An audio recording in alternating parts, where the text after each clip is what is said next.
अस्सलामु अलैकुम रहमतुल्लाहि बरकातुहू। एक मुसलमान बादशाह से भी बड़ा है। जी, बादशाह से भी ज़्यादा अहमियत है। ये अहमियत कब हमारे अंदर पैदा होगी? हम किसी गोल को कैसे अचीव करें, हम फोकस्ड कैसे रहें और फोकस का फ़ायदा क्या होता है, लाइफ में फोकस का इम्पोर्टेंट क्या है, उसकी अहमियत क्या है फोकस की। तो आज का बयान बड़ा मोटिवेशन होने वाला है। हुज़ूर सल्लल्लाहु अलैहि वसल्लम की मोहब्बत के पौधे भी आपके दिल में हरे भरे हो जाएंगे, ईमान की हमेशा हिफाजत रहेगी। ये अहम और इम्पोर्टेंट पॉइंट पर आज मैं आपके सामने बात करूँगा। इंशाअल्लाह आपको ज़रूर मज़ा आएगा। ये मेरा पूरा कॉन्फिडेंस के साथ मैं आपको कह रहा हूँ। आज का बयान बहुत ही शानदार होने वाला है। बस ज़रूरत यह है कि दिल के कानों से सुनिए। जी, पूरे फोकस के साथ आज का बयान सुनिए। इंशाअल्लाह बहुत सारे आपके डाउट आज क्लियर हो जाएंगे। बहुत सारी परेशानियाँ, बहुत सारे सवालों के जवाब आज आपको इंशाअल्लाह मिलने वाले हैं। तो चलिए बगैर किसी देरी किए हुए अपने बयान को शुरू करते हैं। जब मुसलमानों में आते थे तो दिखाते थे कि हम मुसलमान हैं, और जब काफिरों में जाते थे तो फिर उनसे कहते थे हम तुम्हारे साथ हैं। ये असल में इनकी समझ में नहीं आता था कि हम जाएं किधर को, समझे। घन चक्कर में रहते थे ये, कभी इधर कभी उधर। जिधर ज़्यादा फ़ायदा देखा उधरी को चले आए। जब देखा कि मुसलमानों को फ़ायदा हो रहा है और ज़्यादा अच्छा है तो मुसलमानों की तरफ आ गए। और जब देखा कि कुछ जंगों में जाना पड़ता है, मेहनत करना पड़ती है, समझे, तो फिर ये काफिरों की तरफ चले जाते थे। तो आदमी को एक चीज़ चॉइस कर लेना चाहिए। जब तक फोकस नहीं होता है, जब तक आदमी को कामयाबी नहीं मिलेगी। ये फार्मूला हर जगह काम करता है। जब आदमी को फोकस पड़ेगा कहीं पर भी, जब आप ध्यान से कोई काम करेंगे तभी आप उसमें कामयाबी हासिल कर पाएंगे। आपने देखा होगा पहले बच्चे क्या करते थे, वो एक जो बूढ़ों का चश्मा होता था, ठीक है, चश्मा होता है या गिलास एक सूरज की तरफ लगाया फिर कागज़ पे लगाते थे। तो एक जगह लगाए रहते थे तो फिर वहाँ पर वो चीज़ जल जाती थी, कागज़ वगैरह जल जाता था। अगर वो फोकस एक जगह ना लगाया जाए बल्कि घुमाया जाए, कभी इधर कभी उधर कभी उधर, तो कुछ नहीं होगा। न कागज़ जलेगा, न किसी के पैर हाथ पर कोई जलन महसूस होगी। जब थोड़ी देर तक लगाए रहोगे तब उसमें आग लगती थी। तो ये फोकस हर जगह काम करता है, ध्यान और तवज्जो हर जगह काम करती है। ये नहीं कि कभी इधर चले गए कभी इधर चले गए, कभी सुन्नियों की मस्जिद में नमाज़ पढ़ ली तो कभी उनकी मस्जिद में नमाज़ पढ़ ली, समझे कि नहीं समझे। ये डामाडोल वाला मामला काम नहीं करेगा। एक जगह आपको, क्योंकि दो ही रास्ते हैं, या तो जन्नत है या फिर दोज़ख है, तीसरा रास्ता बीच में कोई नहीं है। ये आप अच्छी तरह से याद रखिए। या तो ईमान है या फिर कुफ्र है। ईमान और कुफ्र के बीच में कोई तीसरी चीज़ नहीं है कि लाओ इधर भी होली है और उधर भी होली है, इनके साथ भी होली है और उनके साथ भी होली है। तो मेरे भाइयों, सिर्फ दो चीज़ें हैं, जन्नत और दोज़ख, तीसरी कोई चीज़ नहीं है। तो हमें चाहिए कि हम पक्के मुसलमान बन जाएं, हुज़ूर अकरम सल्लल्लाहु अलैहि वसल्लम के कदमों पे जान कुर्बान करने वाले बन जाएं, अल्लाह को भी माने और अल्लाह वालों को भी माने, समझे कि नहीं समझे। ये हमें कुरान सिखाता है कि हम अल्लाह को भी माने और अल्लाह वालों को भी माने। कुछ लोग क्या कहते हैं कि बस खाली अल्लाह को मानो, ऐसा नहीं चलेगा। क्योंकि रब्बे कायनात ने अपने मुक़द्दस कुरान में अपने लोगों की भी अपनी भी तारीफ़ फरमाई है, और जो उसके दोस्त हैं यानी अंबिया, शहीद, सहाबा इकराम और औलिया इकराम, सब की अल्लाह पाक ने तारीफ़ फरमाई है। ये ज़ाहिर सी बात है। ऐसा तो हो नहीं सकता कि आप किसी से मोहब्बत का दावा करें और जो उसके दोस्त हैं आप उनसे दुश्मनी करें, तो क्या दोस्ती हो जाएगी आपकी। मिसाल के तौर पर ये बंदा है, आप इसके क्या कहते हैं, इससे कहते हैं हमें मोहब्बत है, और इसके ये 5 दोस्त हैं, इनसे आप रोज़ाना लड़ाई लड़ते हैं, तो इससे आपकी दोस्ती रहेगी? नहीं रहेगी। अल्लाह पाक औलाद से पाक है, उसकी कोई औलाद नहीं, वो किसी का बाप नहीं है, समझे। या अच्छी तरह एक मिसाल दे रहा हूँ मैं आपको। अगर आप दुनिया के किसी बाप से तो कहें हमें तुमसे मोहब्बत है, मगर जो उसकी औलाद है आप उससे रोज़ाना झगड़ा करें, तो उस बाप से मोहब्बत कायम रहेगी? नहीं रहेगी। अल्लाह पाक औलाद से पाक है, उसके बंदे हैं, उसके रसूल हैं, और सारी कायनात में सबसे ज़्यादा जो महबूब अल्लाह को है वो हुज़ूर सल्लल्लाहु अलैहि वसल्लम है।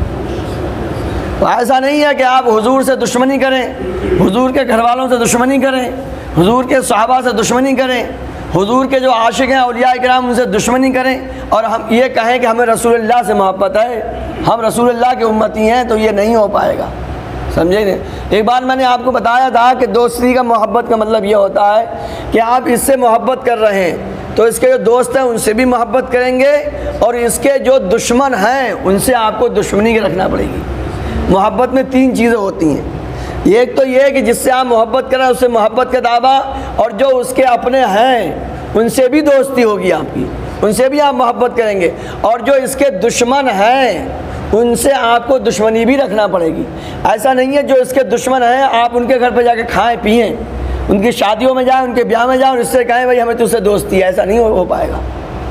तो हमारे हुजूर सल्लल्लाहु अलैहि वसल्लम की शान में जो गुस्ताखियाँ करते हैं, हमारे हुजूर सल्लल्लाहु अलैहि वसल्लम की शान में जो गलत बातें बकते हैं और किताबों में छापते हैं, किताबों में लिखते हैं, समझे कि नहीं समझे, कि वो हमारी तरह हैं, मर के मिट्टी में मिल गए, तो ये सब दुश्मन लोग हैं, इनसे भी आपको दुश्मनी रखना पड़ेगी। जब तीनों स्टेप पूरे हो जाएंगे तब आप जाकर मोहब्बत का दावा पेश कर सकते हैं। और हुजूर सल्लल्लाहु अलैहि वसल्लम ने साफ फरमा दिया कि इंसान उस वक्त तक मुसलमान हो ही नहीं सकता, बिल्कुल क्लियर मामला है।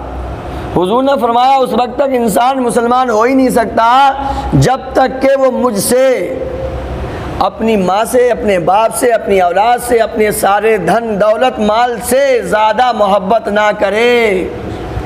आज हमारे बाप को कोई गाली दे तो हम उससे कलाम करना बंद कर दें। होता है कि नहीं होता है? हमारी माँ को कोई गाली दे दे, हमारे बाप को कोई गाली दे दे, हमारी बहन को कोई गाली दे दे तो हम उससे मिलते जुलते नहीं हैं। खाना पीना तो बहुत दूर की बात है, ना उसके यहाँ हम जाते हैं ना उसको अपनी शादियों में बुलाते हैं।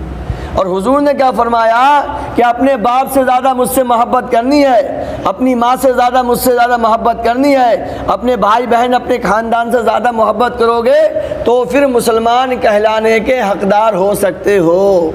बिल्कुल साफ़ क्लियर, कोई लोचा नहीं है बीच में, हुजूर ने साफ फरमा दिया।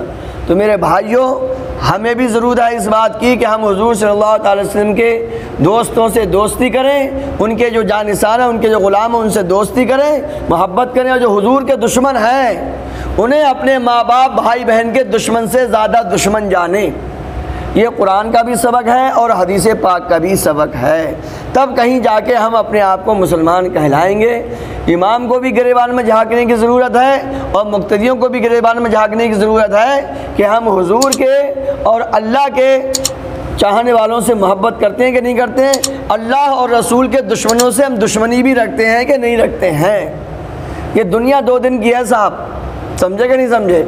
यहीं सब रह जाएंगी दोस्तियाँ, अकीदतें, समझे। कब्र में बंदे को तन्हा जाना होता है, वहाँ पर बस रसूलुल्लाह सल्लल्लाहु अलैहि वसल्लम आते हैं। अगर हुजूर ने वहाँ पर कह दिया अच्छा, तो हमारी शान में गुस्ताखी करते थे, हमें उल्टा सीधा बोलते थे, तुम उनके घर जाकर खाना खाते थे और उन्हें अपने खाने में बुलाते थे, तुम उनके साथ शरीक होते थे। अगर हुजूर ने उस वक्त मुंह मोड़ लिया तो फिर वहाँ पर कोई अपना है नहीं, माँ बाप भी नहीं है, माँ बाप भी रह जाते हैं अलग, समझे। या चले गए तो पहले वो अपनी अपनी कब्र में होंगे। तो हमें चाहिए कि हुजूर अकरम सल्लल्लाहु अलैहि वसल्लम से सच्ची मोहब्बत करें, ईमान बचाएं। आज ईमान के लुटेरे चारों तरफ से, हर तरफ से हमला कर रहे हैं। ईमान से ज़्यादा बड़ी दौलत और मुसलमान के पास कोई नहीं है, समझे कि नहीं समझे। ईमान है तो आज मुसलमान बादशाह से भी बड़ा बादशाह है, और ईमान नहीं रहा तो फिर उससे बड़ा कोई कंगाल, मुफलिस, नादिर है ही नहीं, नादार। तो रब्बे कायनात की बारगाह में दुआ है कि अल्लाह तबारक तआला हमें इन बातों पे अमल की तौफीक। मुझे उम्मीद है ये बयान आपको ज़रूर पसंद आया होगा, और अगर आप चाहते हैं कि और हमारे मुसलमान भाइयों का फ़ायदा हो तो आप किसी न किसी के साथ उसको शेयर कीजिए। और अगर आप हमारे चैनल पर नए हैं तो आप इसको सब्सक्राइब कीजिए, क्योंकि हम अपने बयान में कुरान और हदीस यानी दीन और दुनिया दोनों को लेके चलते हैं। आजकल मोटिवेशनल स्पीच की बहुत ज़्यादा डिमांड बढ़ रही है, तो आप देख रहे हैं कि हमारे सबक से, हमारे बयान से, हमारी तकरीर लेक्चर से आप बहुत कुछ सीख सकते हैं। इससे आप मोटिवेशन भी हासिल कर सकते हैं और अपने बच्चों को भी सुना सकते हैं, अपने दोस्तों को भी इसको सुना सकते हैं। तो मैं आपको सजेस्ट करूँगा कि आप इसको ज़्यादा ज़्यादा शेयर करें। आप अगर हमारे चैनल पर नए हो तो सब्सक्राइब कीजिए और लोगों को सब्सक्राइब कराना सिखाइए, क्योंकि आज ऐसे बयानों की बहुत ज़्यादा ज़रूरत हो रही है। अस्सलामु अलैकुम रहमतुल्लाहि व बरकातुहू।